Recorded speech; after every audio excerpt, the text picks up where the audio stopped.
Hello, and welcome back to another episode of For Azerorth. I am one of your hosts, Manny, aka the True Villain Manny, and joining me, as always, is my one co-host, Lex. Lex, how you doing? I'm doing great, Manny. How are you? I'm doing okay, and we are not alone. Joining us again is the friend that we recruited, Sean. Hi. Hey, everyone. Happy to be back. I'm glad it's Monday. Nobody says that. Glad it's Monday. Yeah, well, Monday is the day I get to hang out with my two best friends. So, Okay. and we also record this show on Mondays. So that's nice too.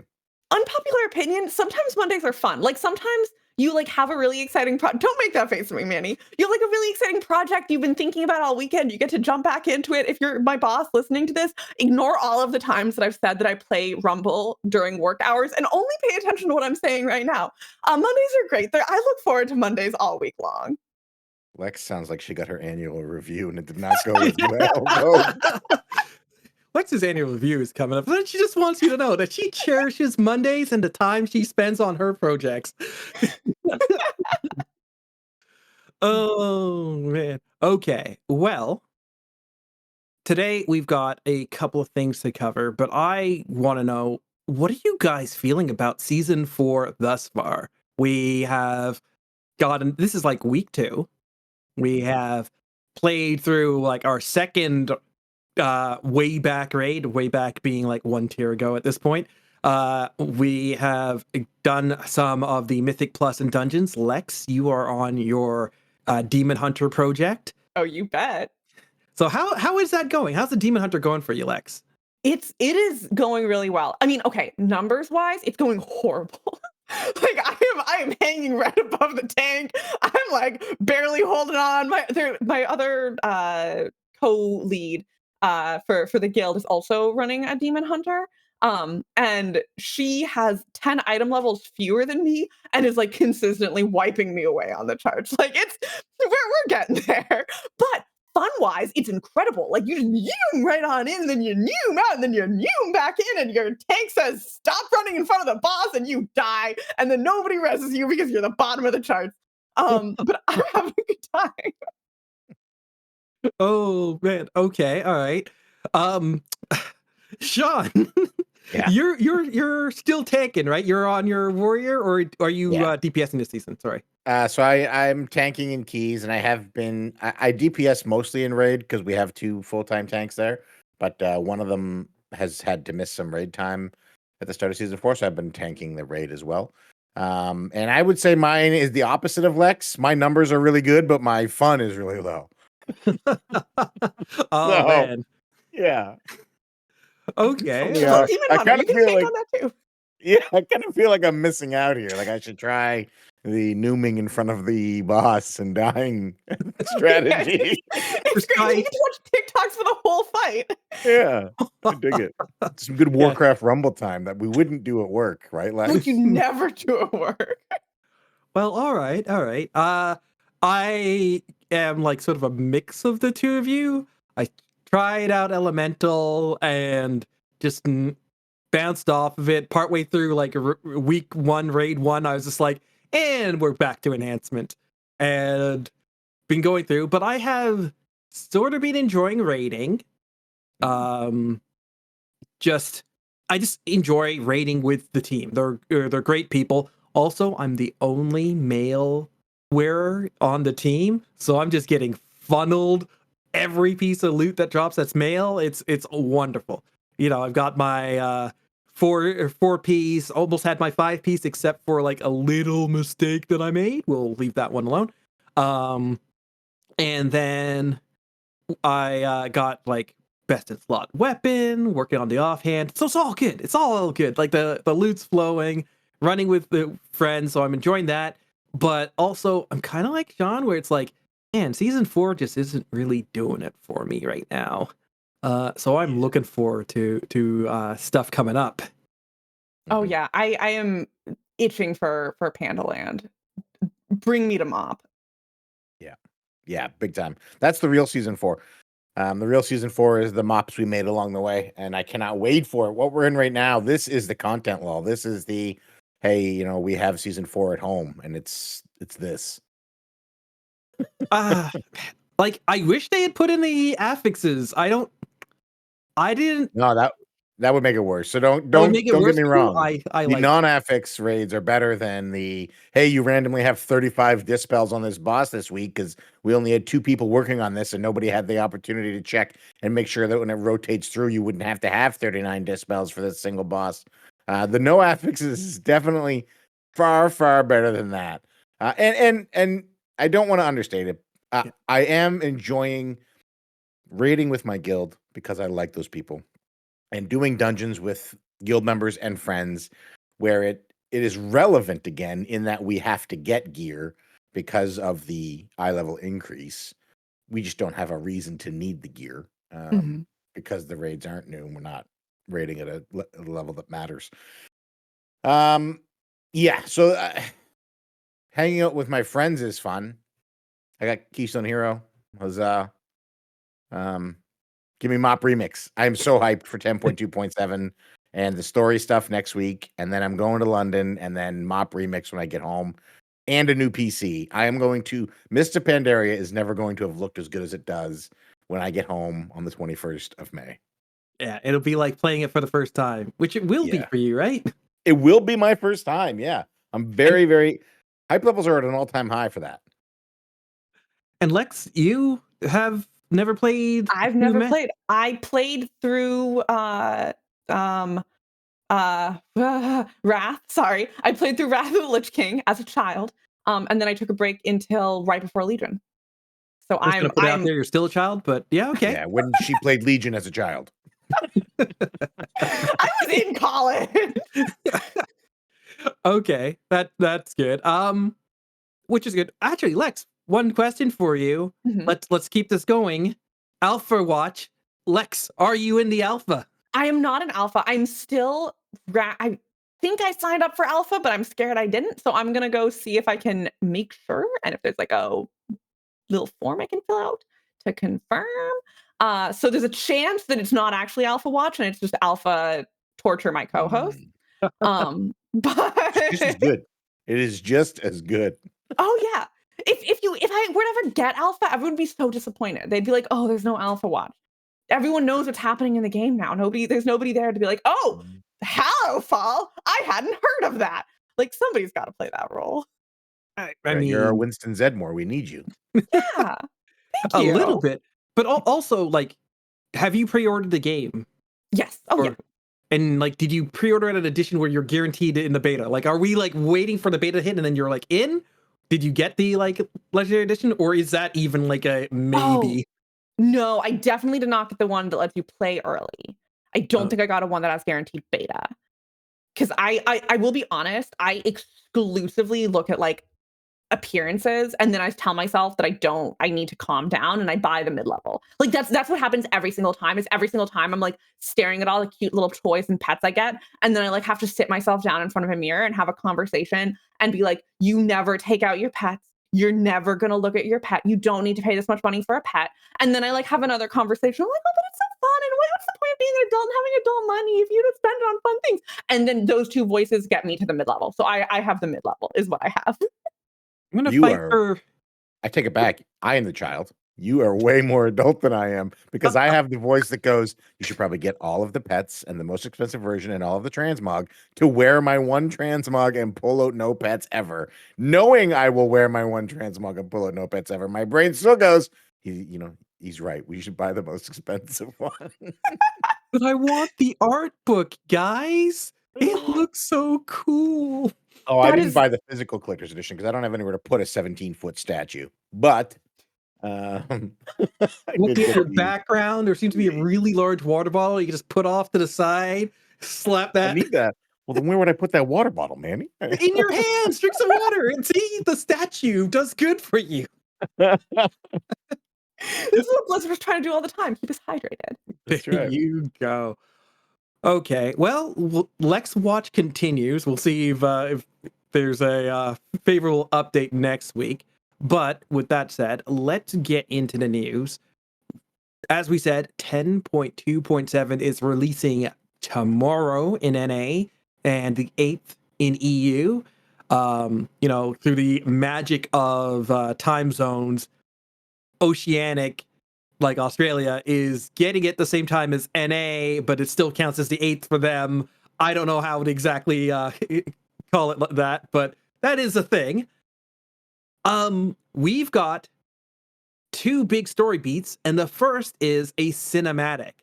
So this cinematic, they put it out there on YouTube, they tweeted it out, I got to watch it, and I've got some thoughts.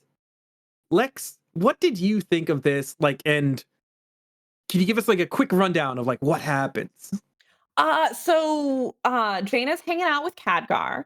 Jaina's like, do you guys know what's going on? These voices. Khadgar's like, nobody knows what's going on. Jaina's like, I bet I can find somebody who knows what's going on. Makes a big portal, walks through the portal. Alleria walks in. Khadgar's like, hey, bestie, you know these voices? And she's like, yeah, it's messed up. I actually don't know that they talked about the voices. So don't worry about that. Don't think about that. Then Khadgar's like, we got this thing, this dark heart that's in with this evil person called the Harbinger. And Alleria's like, that's a problem. And Khadgar's like, can you get it for me? And Alleria's like, you know I can get it for you. And then she leaves. Did I cover that accurately? I want to like reshoot the actual cinematic, but with like your voices in place of Khadgar and that. So like it's just like Alleria walks in and Khadgar's like, yeah, can you get it for me? Hey, bestie. Hey, bestie. I need Khadgar to call somebody a bestie. That's all I'm saying. I think it would be glorious if we could just do Fast Presents Warcraft Abridged. I think it'd be awesome. Okay. So, yes, we've got Jaina gave her a take on it. Khadgar's trying to gather that information. Alleria has like very specific reactions in this cinematic, which seem to bode that she's got like more going on than we're really aware of. And of course, they talked a bit about this right at when they released this. Right when they revealed this expansion back at BlizzCon. So people who have been paying attention kind of already have that context. Sean, what did you think about this? Well, my first thought was, man, Khadgar schedules his visitors extremely tightly because Jaina is stepping through the portal as Alleria is coming in the door. Like this guy is like, you can come visit me. You have exactly 17 and a half seconds and then you are out, but you got to take the portal. You can't use the door because the next one's coming in. And then, so that's wild to me. Love Khadgar's time management. Big fan of that. Really think that's a huge boon for the fate of Azeroth. I was curious as to where Jaina was going, where she was just like, I know a guy or a girl, I know a person or an entity. I know an it. I'm going to go. And then dipped into that portal. Curious where she's headed. Obviously, it's Calicos, right? That's where she's like, that portal she opened was blue. So she's got to be going to see Calicos. You gotta see your boyfriend. We're hearing some things, and do you want to get a drink? That's my guess. That's my big guess. That's the fanfic I wrote anyway. I'm not sure. Yeah, and Alleria in her Legion outfit still looks good. I'm really hoping we get to see the transition out of that into, like, not physically, I don't want to watch her get changed, but like the transition of that outfit to the new outfit, because I think the new one is very slick.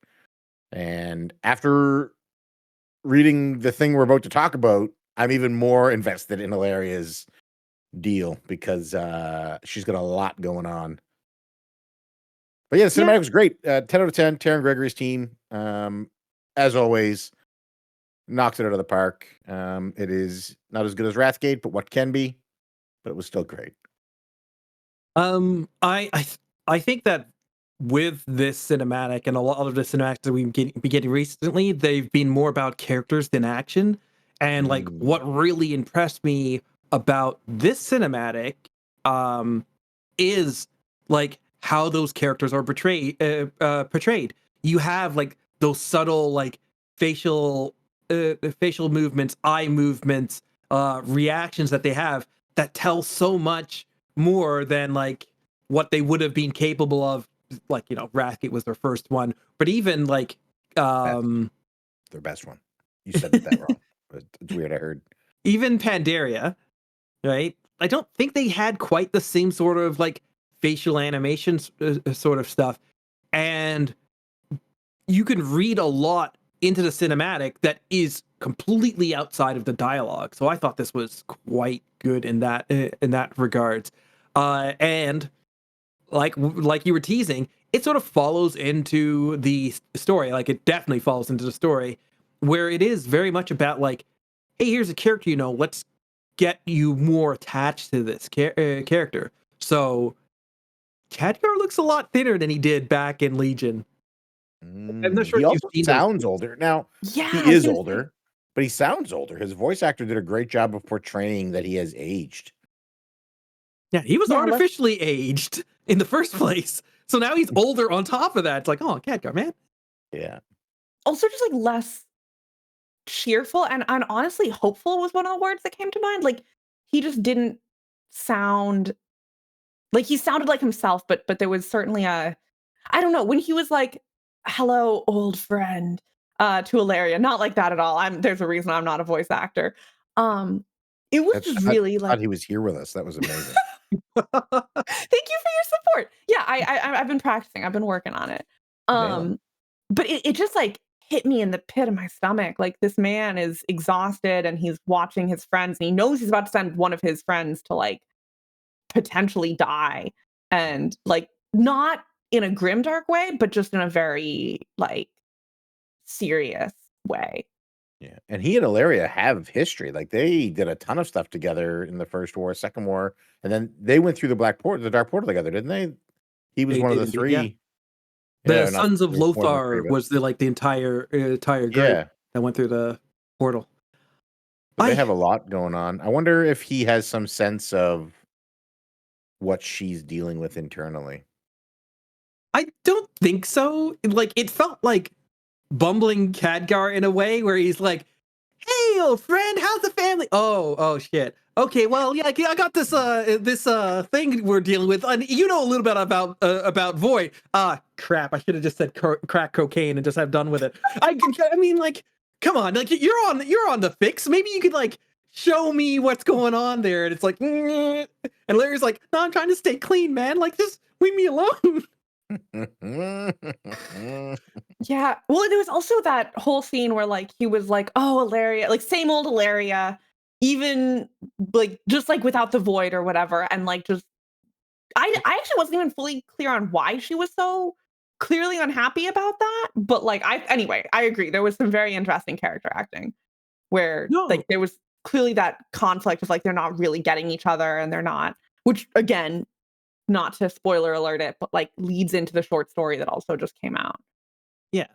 But like I really think that you're right. Like there's this like, hey, you're my old friend, but you got this entire other half of you that I don't know about. And you've like, how much have you changed? It's like, hey, there's a person I know.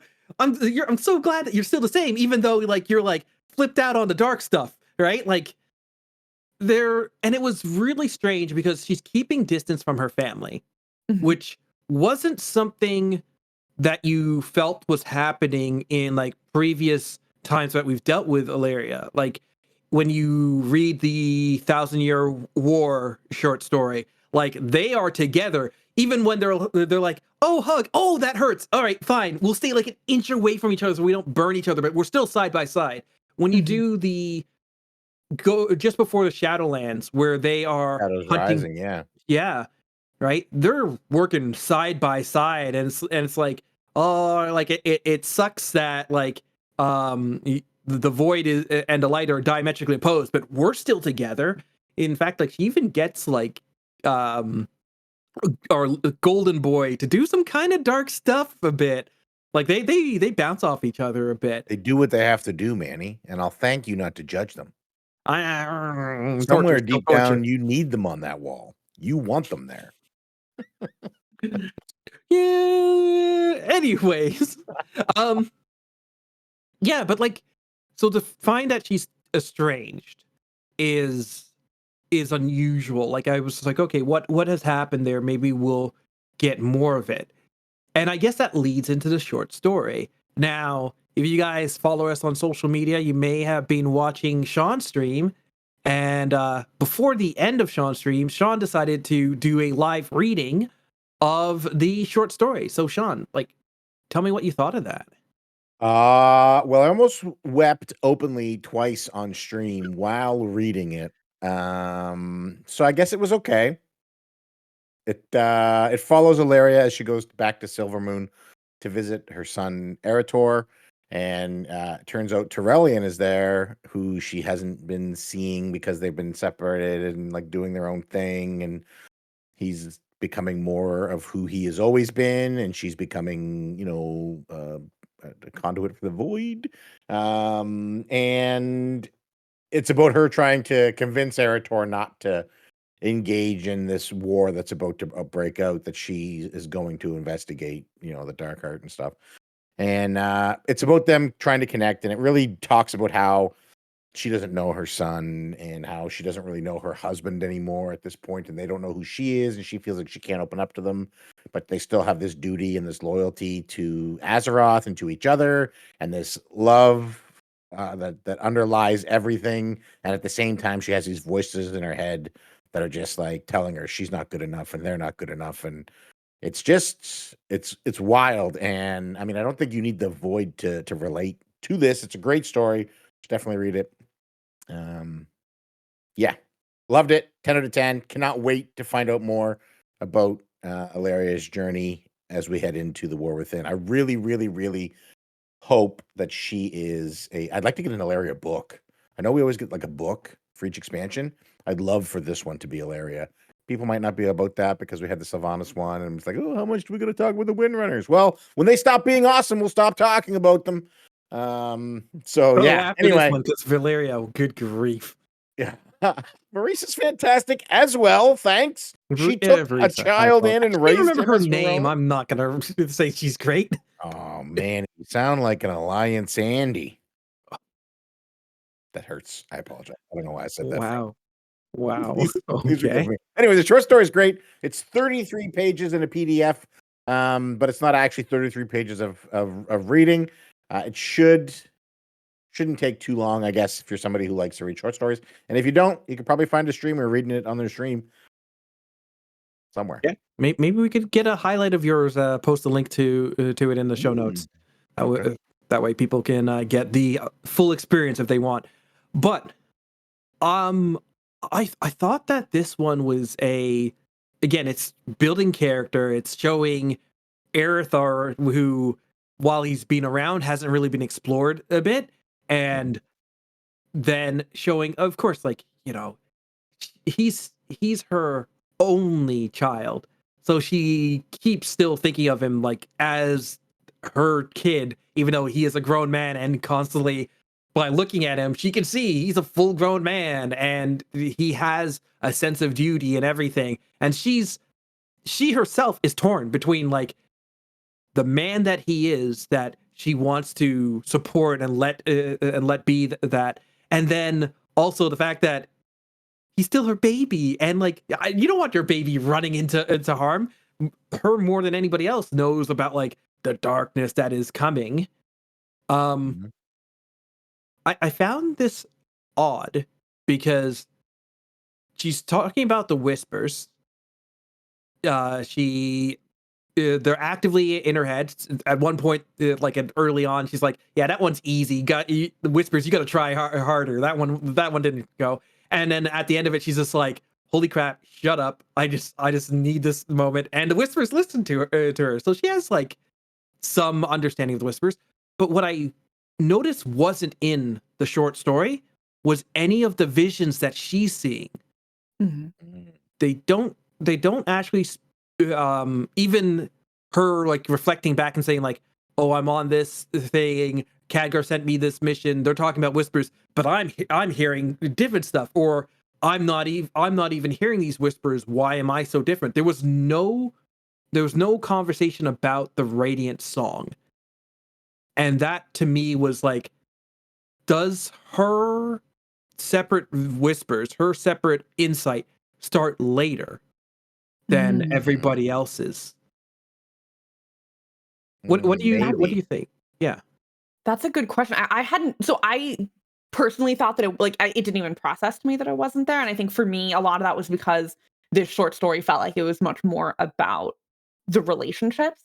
And Mhm. also, I thought one thing that I found very interesting as time has gone on, like playing old content, the void was very classic Lovecraftian, like evil thing that's going to get in your head and lie to you. Ah, scary tentacle monster. Um, and in recent years, especially with Alleria's story, it's much more seeming to be used as an allegory for mental health.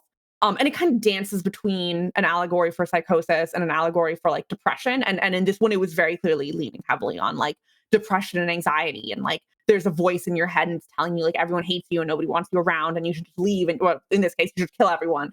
But like that sort of energy. But it's a thing that you can talk to and you can tell to shut up and you can ignore. So I think I didn't really process that it was missing. But that's a very fair point. And I'm racking my head. I don't remember in the cinematic, did Khadgar talk to Alleria about the song? Or did he just talk to Jaina? Jaina left and he only talked to Alleria about the dark heart. I honestly don't remember. Mm. Like, yeah. Mm. I Yeah, also don't remember. like definitely talked to Jaina about the Radiant song. Jaina Mhm, was like, "Oh, my people are used to hearing voices from below," mhm, right?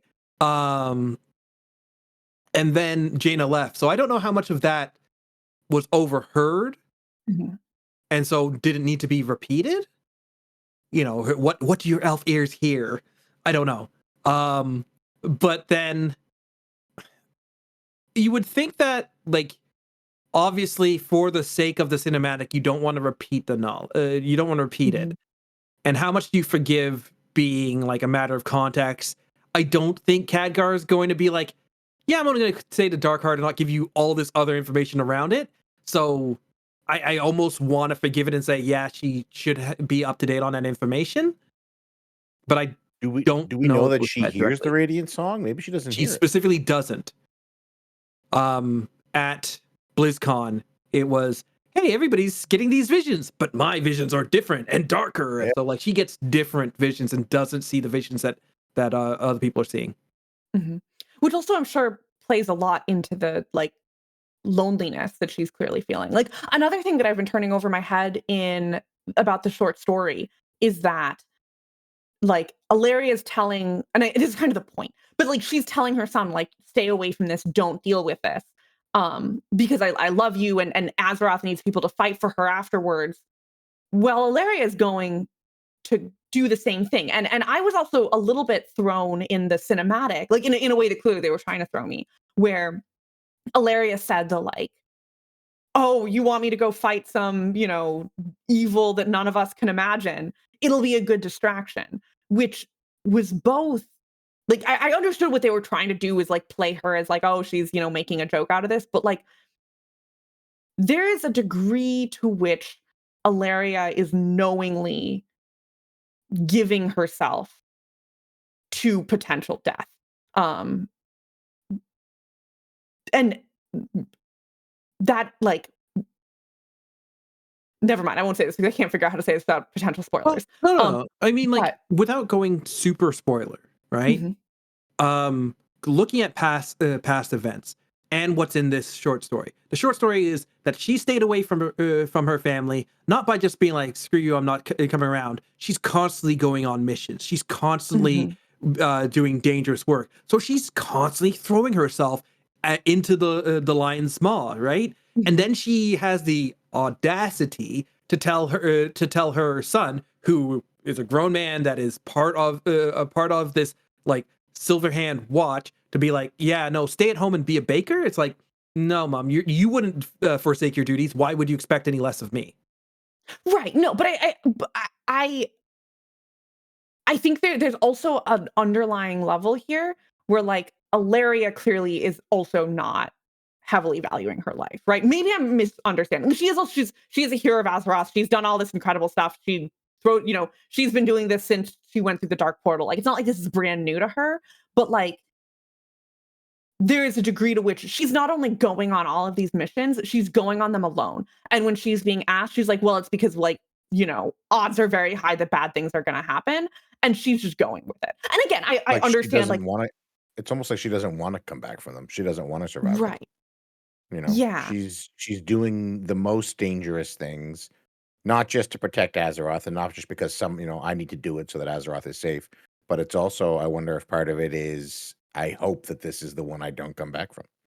Right. I'm curious. Maybe the darkness inside her is too overwhelming, and she's Mhm. looking for a way for that to no longer exist, and the only way she can think is to keep doing these things. And I think it sort of ties in with the themes we're going to see in the War Within. I expect that we're going to explore a lot of Anduin's trauma and PTSD that he clearly has, and it sort of ties in that Alleria has very similar things. It they've literally been at war for forever. Like, you know what I mean? That doesn't just wash away, just because you're good at it and you've saved lives and you are considered a hero and there's a statue of you outside of Stormwind. That doesn't change the fact that when you come home, you have to come home to a world you don't really know anymore. Mhm. Yeah. Oh man, this go way deeper.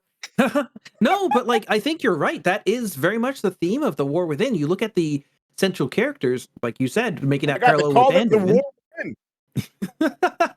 Yes. Right? You look at, I think you guys are definitely onto something. It's not just that, because like in the short story, she wants to like, she doesn't feel worthy at a certain point. So even though she like denies those whispers, they're still kind of getting to her. So she, Mhm. on a certain level, she doesn't feel worthy, and she thinks if she could do like one big courageous act, she'll redeem herself. When she does, she really need that redemption? Has she not already proved herself? She thinks that if she can like save enough people, it will make people overlook this darkness that's within her. And it's very much like this conflict that is running through her head constantly uh throughout this short story, and kind of that we see being hinted at in the cinematic. But I gotta ask you guys, tinfoil hats on here, where do you think this is going for Alleria? Let's start. Okay, you know what? It's a big thing. I'm gonna throw mine out there first to give you guys some time to think, and then I'm gonna throw it to you, Lex. So just so you know, you're on deck next. Okay, I look at the way that the cinematic was played out, the way that they talk about the rivalry between Zal and between Alleria, and I go, they were talking about pulling together loose ends. In this short story, they made sure to remind us of the event that caused Alleria to be banned from Silvermoon, and that was something that you will see in the the Void Elf heritage armor, where hey, we're going back to the Lightwell, Mhm. and suddenly the darkness within Alleria calls in all this void, and it's attacking the Lightwell. It's like whoa, whoa, whoa. Okay, you know what?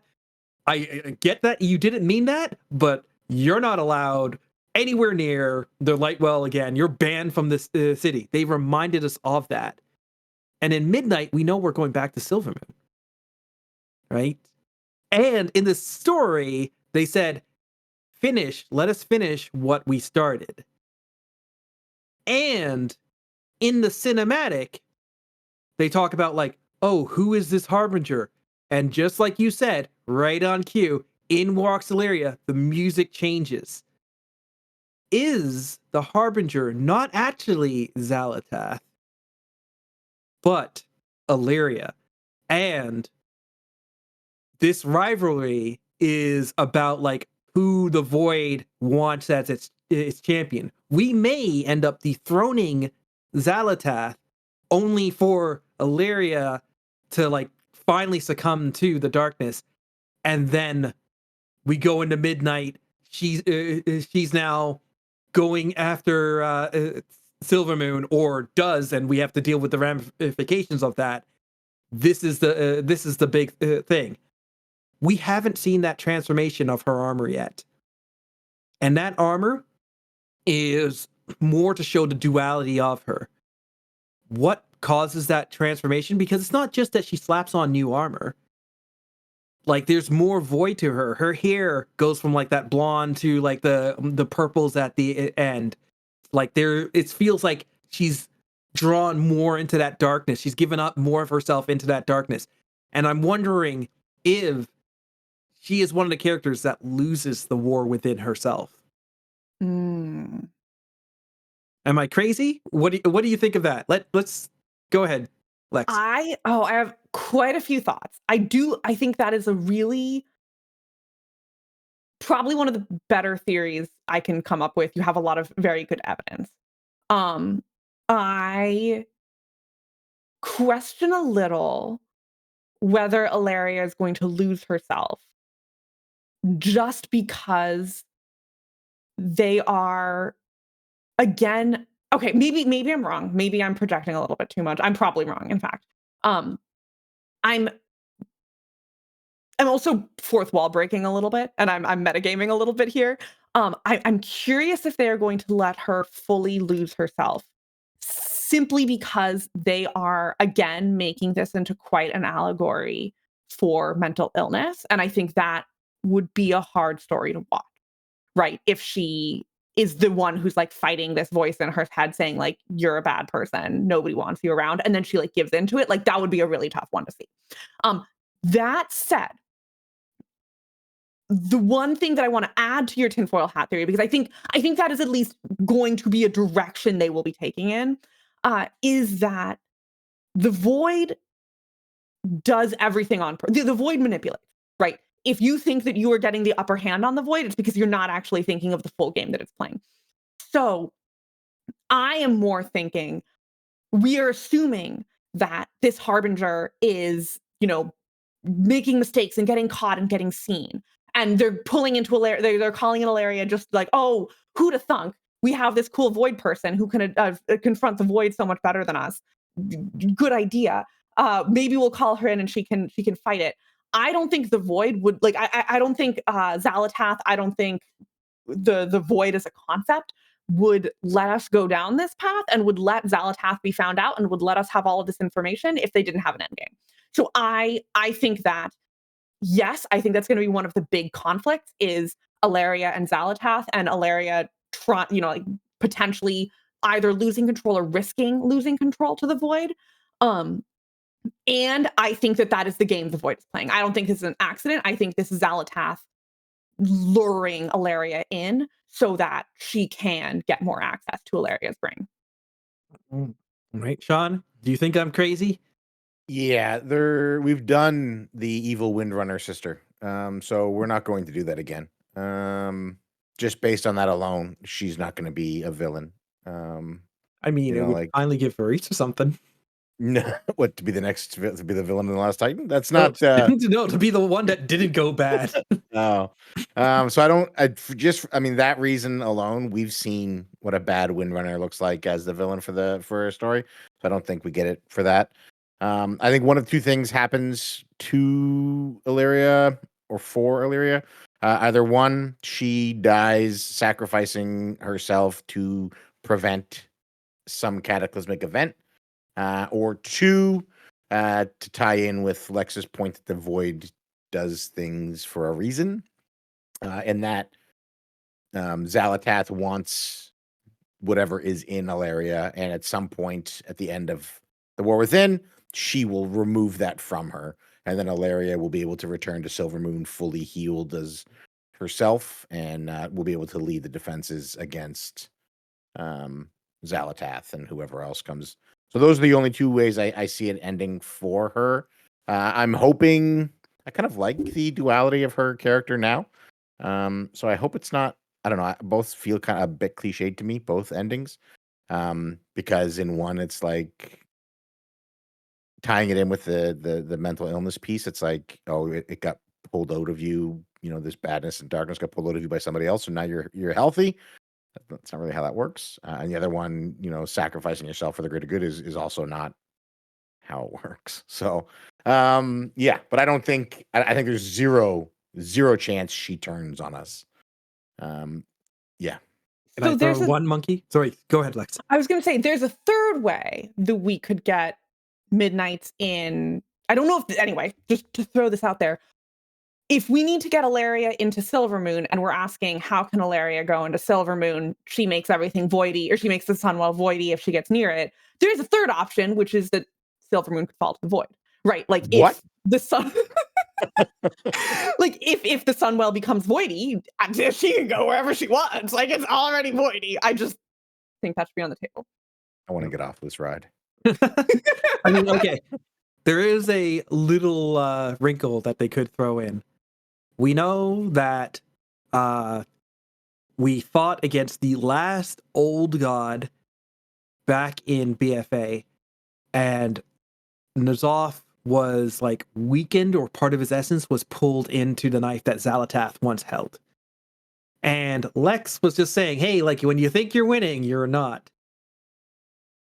The essence of N'Zoth from the dagger takes over Alleria, and that's what becomes the harbinger. It could have melded with Xal'atath, right? But Xal'atath's like, no, I can do this without you. Or it's the extra push, and so then it moves it away from the mental illness thing, because now it is a outside entity that is now controlling her. It also moves it away from the another Windrunner gone bad, because it is again N'Zoth, and N'Zoth has always been bad, just now N'Zoth in a new form, right? And that could be a way of doing this. I'm not sure, but that's my tinfoil hat. You guys have already poked how like you don't like where that path is going. You don't like the thread that I'm sort of trying to knit there. So let's see if you guys can do any better. Lex, you're up the bat. Oh, I have to come up with another tinfoil hat theory? Yes. Well, I mean, okay, I think that we might also be downplaying Xal'atath a little bit. Girl is smart and she's really strong, and she's like currently traveling through time and bopping all over the place. Like, if you want another old god, if you want someone to take on N'Zoth, I feel fighty, and so I want to challenge Manny's theory just for the sake of creating a little argument. I think Xal'atath is well in line to become an old god, and I'm also kind of curious how somebody ascends from just like voidy to old god. This is the story I want. I want Xal'atath to be using all of this to like bring her essence together so that she can reach godhood. Yeah, if she Girl becomes like fifth old god super form for a final boss fight, that would be pretty solid. I like it. Picasso. No fighting from me. I do also still, to be honest, there is a little part of me that wants Azerorth to void corrupt. Like, I understand why that would be bad, but man, it would be a cool story. Could be a balance. Azerorth could be like, you know what? Let me take a little bit of void in. Let me balance these forces. We will see. And that's why when it's the last Titan, the Titans come back and be like, you can't take the void. We did everything to not have you do the void. That's it. We're taking you out. And then we got to fight against the other Titans. Maybe that's where it's going. I got nothing but support for you, Lex. Sean, what do you got? Yeah, Alleria is Anakin Skywalker, but she never turns to the dark side. So she's gonna go through. She's the balance. She's the chosen one. We have to fight Xal'atath. The only way to fight the void is with the void. And so I actually think Xal'atath is Yasharj, but yeah. So that Alleria is just we're gonna go through the whole story. She's gonna be the hero that we need, and that's going to allow her to come back to Silvermoon as a hero in Midnight, and it also shows that the Void Elves aren't evil as a race as a whole, and it shows that she has value and strength.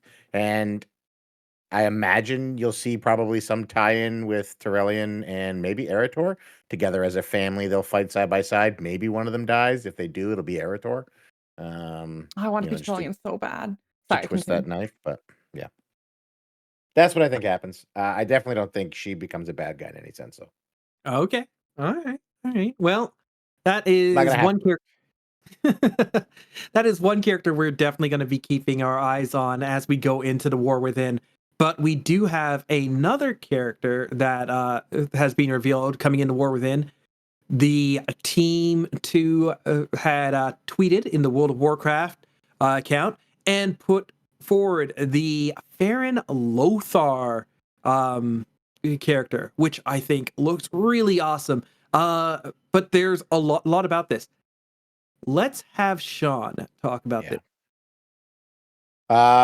Lamplighter Faerin Lothar. Long may she reign, first of her name. I am ready to die for this woman. She snuck aboard the Hallowfall. How much spoilers we got to talk about here? I mean, it's all in the tweet. I feel like if Blizzard has put it out on social media, it's Okay. free reign at that point. Cool. So she snuck aboard the Hallowfall expedition. The Hallowfall expedition left from Erethdor to fight the last battle. She snuck on board as a child. She had a grievous injury that then made her lose her arm and has since replaced it with a prosthetic shield. There's like a hook embedded in the shoulder and a shield that she can move and use. And now she is a lamplighter in Hallowfall, and she actually reminds me of, I don't know how many of you watched The Dragon Prince. It was a Netflix cartoon by the same creators of Avatar, The Last Airbender. There was a character in that who was a general, and she used a very large shield. She was deaf. That was her disability. And for some reason, Faerin reminds me of her, and I was ready to die for that character as well. Just like good and pure and everything that all leaders should be. Yeah, but she's fantastic, and she's a Lothar. She's like a descendant of Lothar. There's a little stay a while and listen between her and Anduin in the Hallowfall zone that sort of touches base on their lineage and ancestry and possible relation. She's a fantastic character. I cannot wait to find out more about her story. And if we do not get Lamplighter, having played through the Hallowfall zone, if we do not get Lamplighter as a title, I'm gonna be super pissed. Can I say that on the show? I'm gonna be very upset. If I don't get, I'll re-say it for you so you can cut that, Manny. I got you. If we don't get Lamplighter as a title, I'm gonna be very upset. Can I just say, because I think I've sounded a little too competent for the show, so we need to switch that up a little bit. When I saw this character, I was like, Lothar, that's a name I recognize. I should Google it. So I just Googled Lothar World of Warcraft, and it popped up the lore, and I was like, oh my God, I was 100% sure that Anduin's last name was Rin. That is my bad. So now we know about Anduin Lothar. Oh, so Anduin's last name is Rin. Oh, yeah. He's named after After Anduin Lothar. Yeah. Which now I know. Did not when I Googled it. And I was full like, oh, I guess they retconned that. Like, maybe he got married and they decided to pull a feminist thing and like have him take his wife's name. Anyway, we're caught up now. No. Yeah. I also really love this character too, though. And I will also say the Blizzard team, as I say as a able-bodied person, so if I'm incorrect, correct me, but from my able-bodied perspective, is doing a really good job with disabled characters. Like being very respectful, very thoughtful, clearly, again, perhaps I'm wrong, but from my perspective, they seem to very much be pulling in actual members of the community when they're writing scripts and they're writing dialogue and they're thinking about how people will interact. I was blown away with the deaf Maruk. Is that the name of the centaur tribe? Yeah. Is it Sansok Khan, the one Yeah. who's yeah. Who has the signer, the interpreter? Right, Yeah. exactly. Yeah. And just cleanly done. And I felt the same way when I was reading the Stay a While and Listens with this character. Like just they're thinking, they're trying really, really hard. I really like when you look at this character, it's like the armor is so amazing. Like we have a thread where Data Miner Keyboard Turner, aka Ellie, went through and showed all the animations, and so you can see how like the shield prosthetic works to like click it into place with a swing of the shoulder there, and it locks into place, and like the sheathing and unsheathing animation and that they have put in some special animation in to really bring this alive. But like the one thing that I looked at, I was like, holy crap, we got to talk about this. She's a half elf. She's got pointy ears. The heritage that she has is that like wherever they came from, because it's not actually that they left Arathi and came directly here, like you were saying, Sean. They went somewhere else, and then this is an expedition that left 15 years ago from there, and maybe they're planting like further exploration of this Arathi culture in a different land that's going to be their quote unquote home base, homeland. And so, my goodness, I'm excited because these are like half elves that are involved, and like how they grew in there.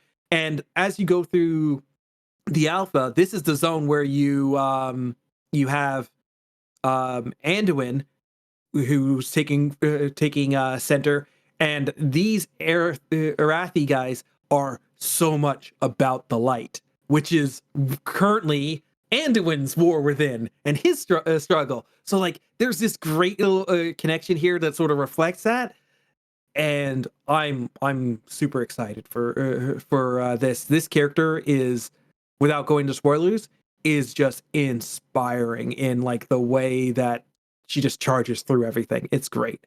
Oh yeah, she seems really cool. I'm super excited. Yep. So with that said, we're going to talk about the alpha, but we're not going to go super deep. We're just really going to be speaking about the parts of this latest build that we're most excited about. Obviously, there's a lot of new stuff that has come with this build. We are now in Hallowfall, which is where we find Faerin Lothar, where we find the Arathi, and where Anduin is taking center stage. We have new dungeons. 2 dungeons, one which I barely tested because it was buggy as all hell when we went through it, and one that is like the Purity of the Sacred Flame, which is like, we were talking about it, Lex, where we're like, oh, Sacred Monastery, like 2.0. And it is so much that in play, as well as like just the look.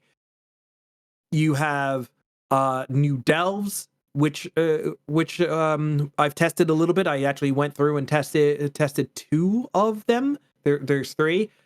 And of course, they've introduced all but 2 heroes talents for shaman and 1 for rogue. So we're almost there where every spec has hero talents. Fortunately for me, the enhancement shaman player, I got nothing. I'm still waiting. I'm not salty, Blizzard. I'm just disappointed. You know, Manny, you can spend that time testing Archon for me. Yeah, you know what? Let's do that. I'll do that. But Sean, yeah, you've got all the stuff that you want as a warrior player. You know, anybody who's not enhancement shaman, you've got the toys to play with, and so you have no reason to be salty. How are you liking the alpha phase 3, and what's exciting you in there? Hallowfall might be my favorite zone since Ice Crown. Ice Crown was your favorite zone before this? Yeah, the phasing and the story of going through with the Argent Crusade and building the outposts. Loved it. Hallowfall is beautiful. The story is amazing. And the number one takeaway from this zone is the art team who's responsible for designing armor sets. Every single one of them needs a raise and a week's vacation because it is incredible. I have never in my life seen such beautiful outfits and transmog, and it's just so good. And the Dawnbreaker dungeon is a casserole of nonsense. That's all I have to say. I hope they keep it that way. I want to see it the way it is. Just a complete absolute no, I do. Yeah. No, I do. We went in there and there was 5 of us in the group and 3 of us. So you're on an airship and there's 2 other airships flying beside you. You have to fly over and attack them. 2 people in our party couldn't see the other airships. Oh, they just didn't perfect. exist. No, I love this. I love this because then when I'm not doing my job, I can be like, sorry guys, I see the airship. Yeah, It's like, the I airship's think I I'm don't know. right there. I'm Newman I in don't front of the bus. I'm Newman for the bus, man.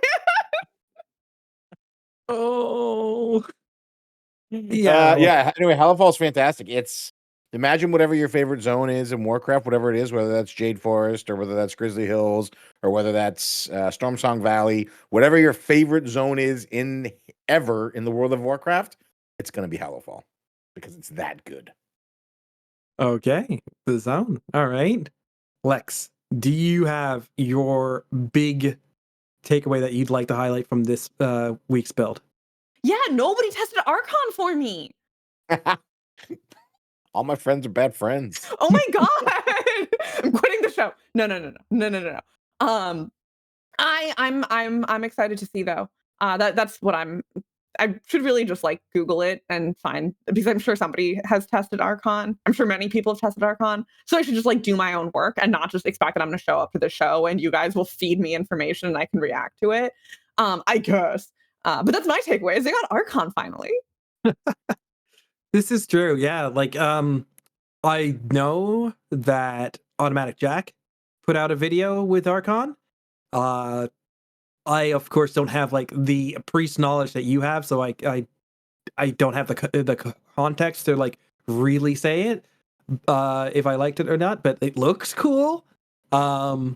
And like the expansion in general looks like it's coming together quite nicely. I know we're still in alpha and there's still some features to come through, but like yeah, I'm liking it. And for me, my thing that I think is really good is that now when you do any quest, anything that like gives you armor, you get the transmog for everything that quest gives you, and tokens, legacy tokens, you can now get trade those over your warband. So if like, oh, a bunch of priest stuff drop and I'm on my shaman, it's like, well, fine, I can just send that to my priest and get the tier sets unlocked, and I don't have to take my priest through. So they're really trying to make these warbands like smooth. Like you get to do everything you wanted with them.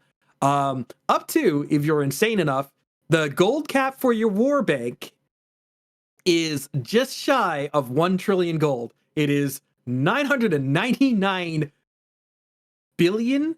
I'm pretty sure it's like 4 nines. It might be 1 bill, just shy of 1 billion gold. 999. You tell me how many tokens that is? 999.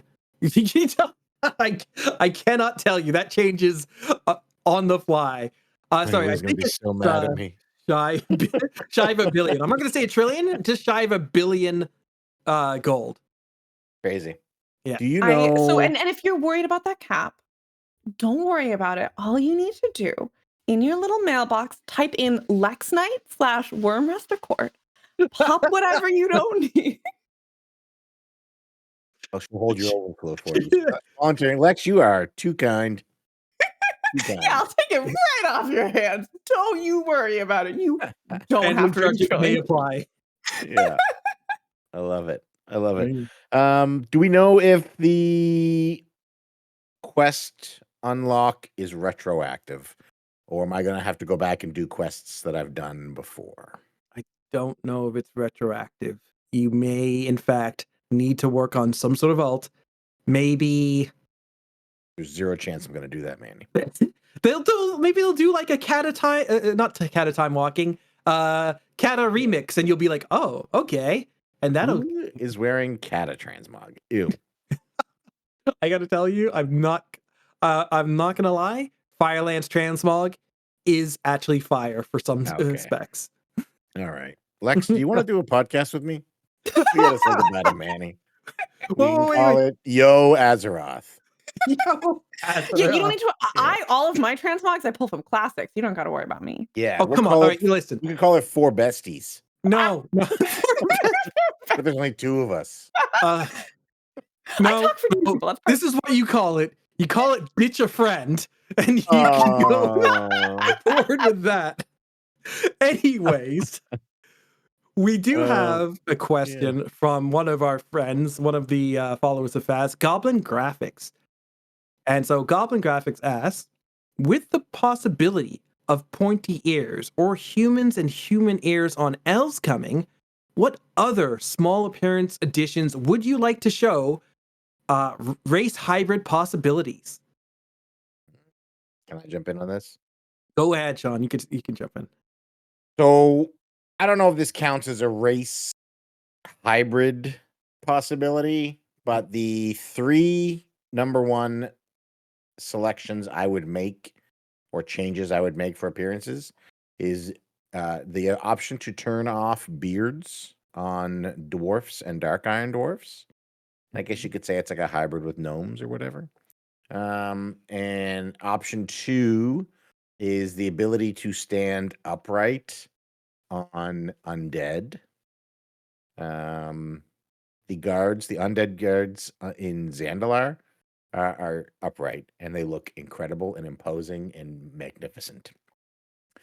And it's the number one reason I can't play an undead, because I can't do the humpback. That's slush. And then, yeah, and then number 3, I would like to have, I guess this one counts. I would like to have undead other races. Let me have undead blood elves.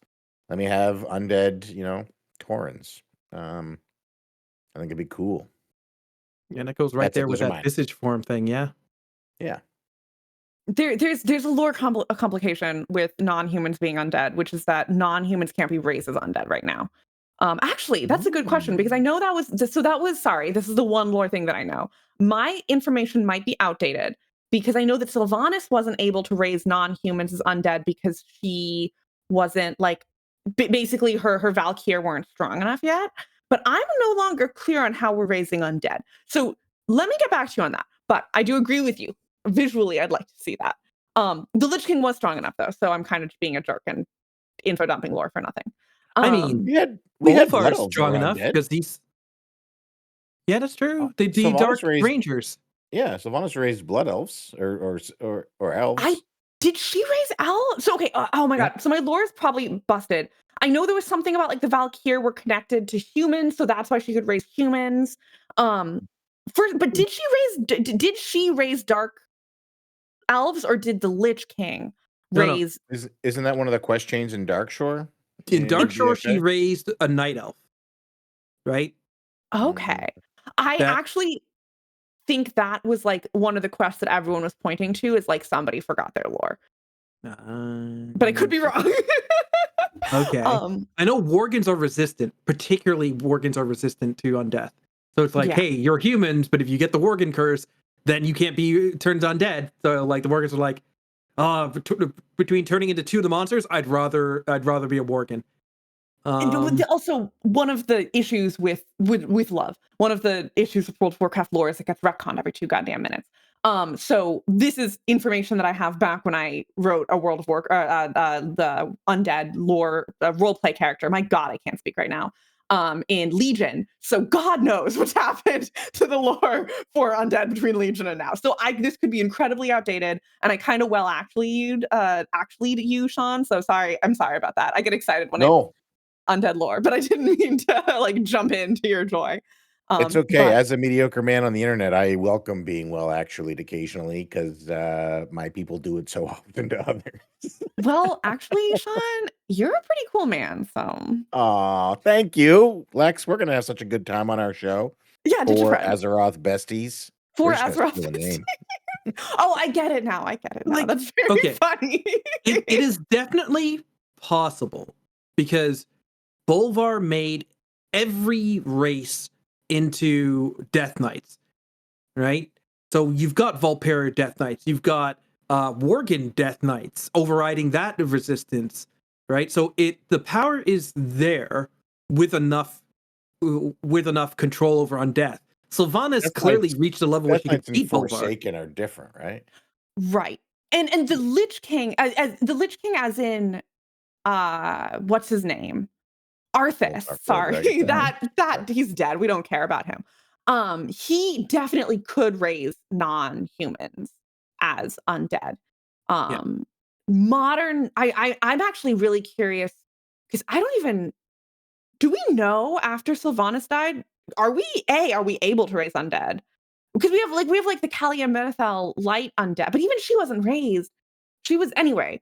I'm curious if we can raise undead anymore that are not Death Knights. Like, could I, lore wise, roll a character who is an undead who was born 2 minutes ago? Right. Mm-hmm. Question of the I day. Oh, I Yeah. see what you're saying. Yeah. Since she lost the lantern or whatever it was, and the Yeah. power over the Valkyr, maybe. I don't know. Right. That's a great question. Are the Forsaken endangered? That should be. We're gonna do some BuzzFeed headlines. Are the Forsaken endangered? I Yeah. love that. Yeah. I'm sure It's very something. hard. Yeah, it's very hard to know from the game because you can make Death Knights from the Earthen, and that's clearly I don't know how that happens, and they won't explain that. Mm, Um, Dead that's Earth. clearly It's a like lore they're hole. from cemeteries. Were they living though? Because they don't have the curse of flesh. It's a No, very they're not. They're strange. actually that's something. Oh. There's actually a video that goes into it by a novel, but they're not living and they don't have the curse of flesh. But there is, and one of the questions was how did they avoid it because it was passed through the machinery. Yeah, so I don't know, but they can still shut down. They still deactivate. Mhm. Yeah. So there's a lot of lore to cover with that. I guess for me, I'd like to see a mix between Kulterans and humans. And I know that sounds really weird, like they're the same thing. But what I mean is like body types. I'd love to see like skinny humans and skinny Kulterans as playable characters, and like uh different body shapes for like Stormwind humans and that as well. Like I would want, and you know what? Just make that every race. I want like my mage not to look like he's been lifting like entire libraries in his spare time. Like I want my mage to be like in the books and a little more wiry, right? I want a Tauren that is, if I want to RP as like not the warrior or not the strong man, I want a Tauren that is a little more slight, maybe height slider too, like a smaller Tauren that's like, well, I may not be, I might be the quote unquote runt, but like I've got so much power with the light, and Anshi like it has empowered me, and that's what makes me strong. I think that modification to any race would be fantastic to help me tell my story with my character. Yeah, I was gonna say height and body size sliders are definitely something I want to see. I also think everyone should have the option for tusks and horns of various styles. Like Um, everyone. Everyone, I want tusks and horns. Yeah. So if a body modder wants to give me a little phone call, not really, I'm a coward. But yeah, I think that every race should have tusk and horn options. I like that. Tune in next week where we find out if Lex got tusks inserted in her face. That'll be right behind the alpha check. Yeah. But that is going to do it for us this week. Thank you so much for everybody who has been listening live and putting through the little questions and stuff. I know it's going to be a different episode next week because Sean, you're going to be overseas, correct? Yeah, I'm gonna be in London this time next week. I will be asleep because it's like 1 a.m. there. But I will be in London, England, getting ready for the LFG event that takes place on May 18th. I'm flying in a bit early so that I can experience the city and get some fish and chips, governor. Please don't kick me out of the country. Mm, I'm so sorry, all of yeah, our UK listeners. that one hurt. That, believe it or not, that's the least offensive British accent I've done in months. It's okay. The important part is that I don't have to deal with you next week. So by the time you come back, this will be forgiven. Okay, good. Lex, do you have anything special coming up with you? Well, I need to shout out the thing that I'm going to shout out every single week from now until it happens, which is on May. My calendar reset. May On 26th Book Club. May 25th book club at 8:00 Oh. EST. Yeah, Manny's wrong. So get it together. This is Saturday, May 25th, 8 p.m. EST. Everybody's welcome. We'd love to see you. And we are going through the first chapter of the Arthas story. And I will remember his name by then, maybe. Which If you is forget it, just go to the woods because the trees whisper it.